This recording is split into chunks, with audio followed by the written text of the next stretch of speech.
Nagkaka-anxiety tayo sa iba't ibang dahilan. Yung iba ay nababalisa dahil hindi kasya ang kanilang pera, pambili ng kanilang pangangailangan. Ang iba ay nababalisa dahil iniwan sila ng kanilang mahal sa buhay. Iniwanan ng partner at nababalisa kung paano ang kinabukasan ng kanilang mga anak. Nababalisa din ang iba dahil nakaranas sila ng giyera sa kanilang lugar. Marami pang ibang dahilan. Nabubuhay tayo sa panahon ng kabalisahan. Mga panahong mapanganib na mahirap pakitunguhan. Marami ang aburido dahil sa krisis sa pananalapi, dahil sa paggawasak ng pamilya, dahil sa digmaan, dahil sa paggalat ng nakamamatay na sakit, dahil sa likas na sakuna o gawang tao ng mga sakuna. Minsan din nakakabalisa kapag may sakit tayo. Palagi na lang tayong nakapokus sa sakit. Kapag may bukol tayo nakapa sa ating katawan, iniisip natin kaagad na baka cancer na to. Kapag may ubo tayo, iniisip natin baka positibo tayo sa virus. Minsan nababalisa tayo kung ano na ang kahihinatnan natin. Normal lang naman ang mabalisa. Nababalisa tayo kapag may exam tayo, kapag tayo nagtatanghal o interview sa trabaho. Dahil takot tayo sa panganib, nakaiiwas tayo sa pinsala. Pero hindi mabuti ang labis o laging pagkabalisa. Ipinakikita ng sunod-sunod na pag-aaral kamakailan sa mahigit 68,000 adults na kahit ang bahagyang pagkabalisa ay maaaring maging sanhi ng maagang pagkamatay. Nagtanong si Jesus, sino sa inyo ang sa pagkabalisa ay makapagdaragdag ng isang siko sa haba ng kanyang buhay? O ang pag-aalala ay hindi nagpapahaba ng buhay? Kaya nagpayo si Jesus, huwag na kayong mabalisa. Posible ba iyon? Ang sagot ay nasa pagsunod sa praktikal na karunungan, paglilinang ng tunay na pananampalataya sa Diyos, at pagkakaroon ng maaasahang pag-asa sa hinaharap. Kahit wala tayong nararanasang mahihirap na kalagayan sa ngayon, baka maranasan natin ito sa hinaharap.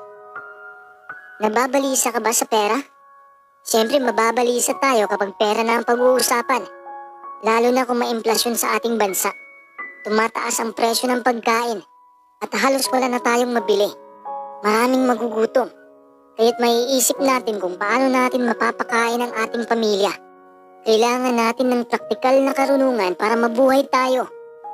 Kahit anong trabaho ay susuungin natin, basta't huwag lang ang masamang trabaho.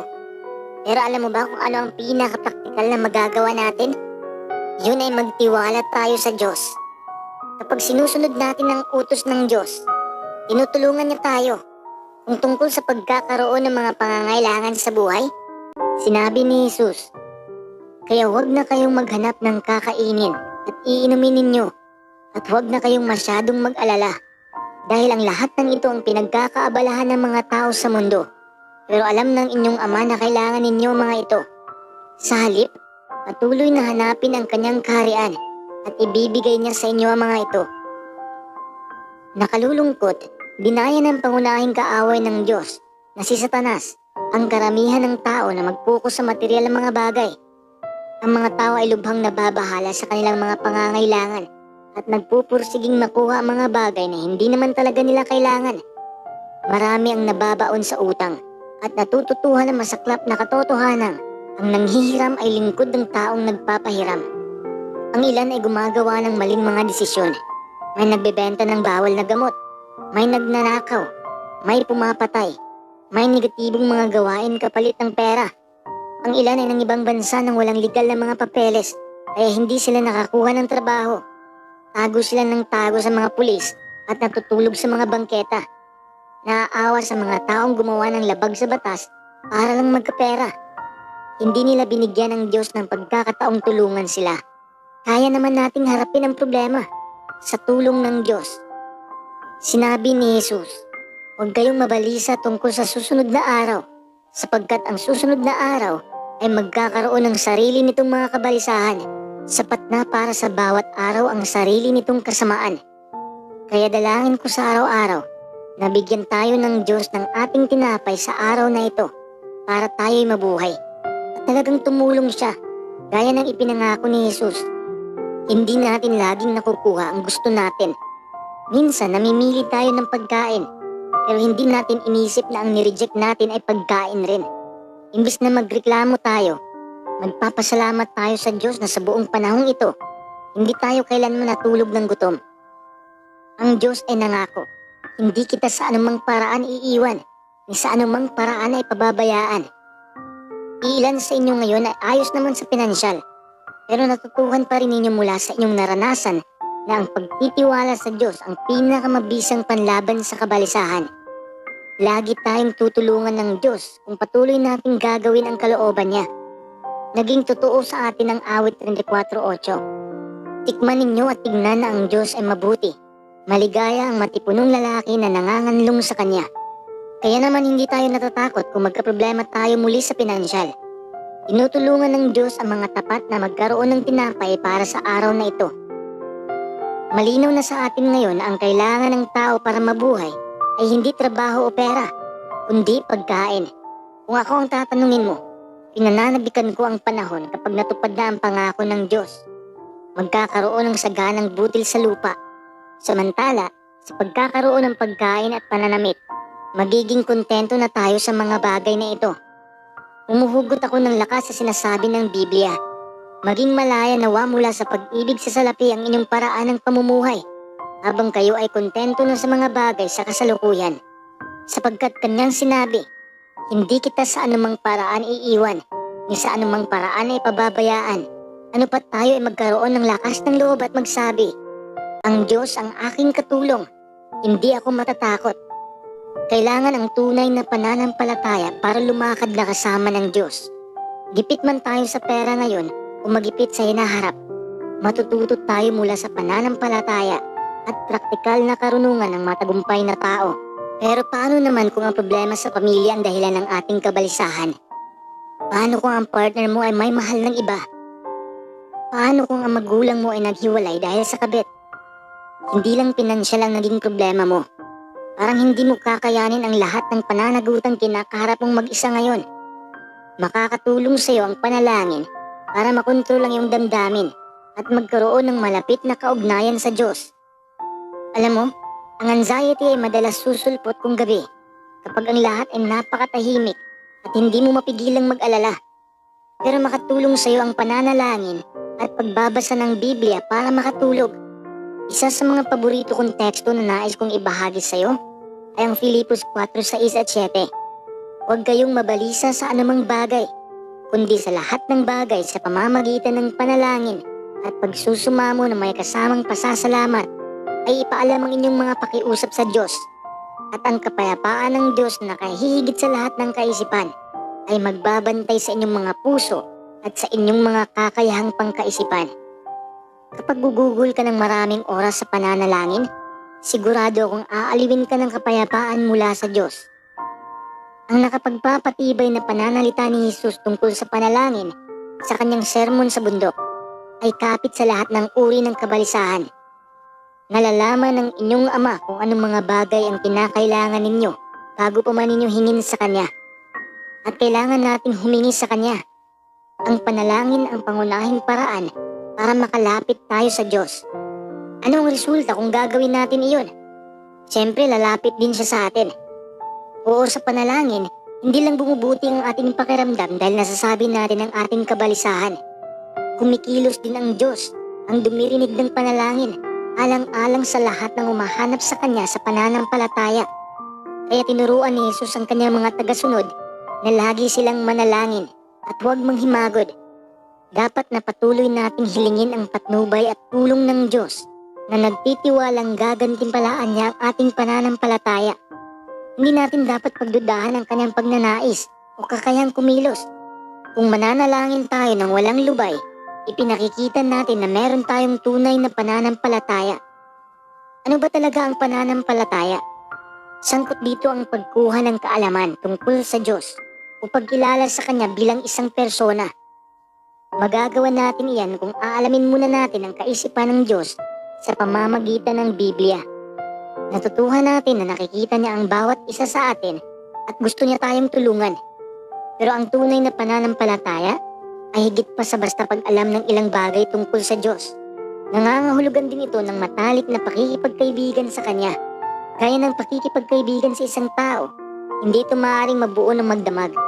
Patuloy na lumalago ang ating pananampalataya sa paglipas ng panahon habang natututo tayo ng higit tungkol sa Kanya, habang ating ginagawa ang mga bagay na kalugod-lugod sa Kanya, at habang nararanasan natin ang tulong Niya. Iyan ang uri ng pananampalataya na makakatulong sa atin na maharap ang mga kabalisahan. Kaya huwag masyadong mabalisa kung iiwan ka ng partner mo, dahil sabi ng awit 68:5, ang Diyos ay ama ng mga batang lalaking walang ama at tagapagtanggol ng mga babaeng balo. Alam natin na hindi tayo sinusubok ng Diyos sa masasamang bagay. Sa kabaligtaran, siya ay saganang nagbibigay sa lahat ng karunungan at lakas na higit sa karaniwan para maharap natin ang ating mga kabalisahan. Pero paano naman kung nababalisa tayo dahil nanganganib ang ating buhay? Paano kung may giyera sa lugar ninyo? Naririnig mo ang mga putukan. Isa lang ang digmaan sa maraming dahilan ng panganib. Halimbawa, kapag nalaman mo na ikaw o ang isang mahal sa buhay ay may nakamamatay na sakit, para ka ring tinamaan ng bomba. Pagkatakot naman sa hinaharap ang dahilan ng kabalisahan ng iba. Nag-aalala sila, lalaki kaya ang aming mga anak o ang kanilang mga anak sa isang daigdig na may digmaan, krimen, polusyon, pagbabago ng klima at mga epidemya? Paano natin maharap ang gayong mga kabalisahan? Yamang alam nating nangyayari ang masasamang bagay, ang matalino ay nakakakita ng kapahamakan at nagkukubli. At kung paanong sinisikap nating ingatan ang ating pisikal na kalusugan, may magagawa rin tayo para ingatan ang ating mental at emosyonal na kalusugan. Nakadaragdag sa kabalisahan natin at ng ating mga anak ang mararahas na libangan, pati na mga balitang puno ng nakakatakot na mga larawan. Ang pag-iwas sa mga ito ay hindi naman nangangahulugang ipinipikit natin ang ating mga mata sa realidad ng buhay.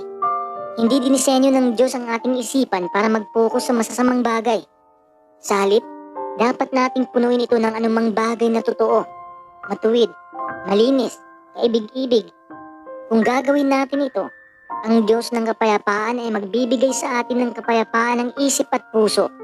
Kaya't kailangan tayong manalangin. Tinutulungan tayo ng tunay na pananampalataya na maharap ang kabalisahan. Hinihimok tayo ng Biblia na maging mapagpuyat may kinalaman sa mga panalangin. Maaari tayong humingi sa Diyos ng tulong, karunungan at lakas ng loob para maharap ang anumang sitwasyon. Ano pat nagtitiwalang pinakikinggan niya tayo may kinalaman sa anumang ating hinihingi. Ipinaliliwanag ng Biblia na si Satanas, hindi ang Diyos, ang tagapamahala ng sanlibutan ito, at na ang buong sanlibutan ay nasa kapangyarihan ng isa na balakyot. Ayon kay Jesus, talagang umiiral si Satanas, kaya nang turuan niya tayong manalangin, sinabi niya, iligtas mo kami mula sa isa na balakyot. Malaking tulong talaga ang panalangin, gaya ito ng sinasabi ng Biblia. Ang Diyos ay malapit sa lahat ng tumatawag sa Kanya, sa lahat ng tumatawag sa Kanya sa katapatan. Sa Kanyang sermon sa bundok, tinuruan ni Jesus ang mga tagasunod niya na manalangin. Dumating nawa ang iyong kaharian.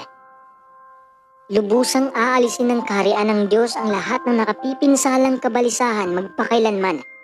Sa pamamagitan ni Jesus, ang prinsipe ng kapayapaan, wawakasan ng Diyos ang mga digmaan hanggang sa dulo ng lupa. Siya ay magagawad ng kahatulan sa gitna ng maraming bayan. Sila ay hindi magtataas ng tabak, bansa laban sa bansa, ni mag-aaral pa man sila ng pakikipagdigma. Walang sinumang magpapanginig sa kanila.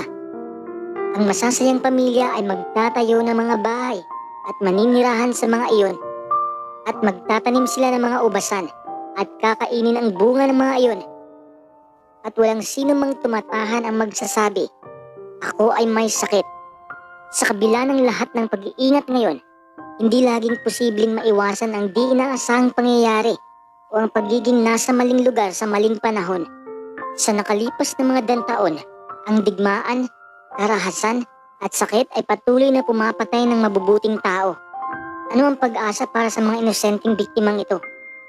Mabubuhay muli ang milyon-milyon at ang Diyos lang ang nakaalam ng bilang nila. Sa ngayon, natutulog sila at nasa alaala ng Diyos hanggang sa araw na ang lahat ng nasa mga alaalang libingan ay lalabas. Basahin mo ang John 5:28-29. Tungkol sa pagkabuhay muli, tinitiyak sa atin ng Biblia. Taglay natin ang pag-asang ito bilang angkla para sa kaluluwa na kapwa tiyak at matatag. At naglaan ang Diyos ng garantiya sa lahat ng mga tao, ano pat binuhay niya siyang muli mula sa mga patay.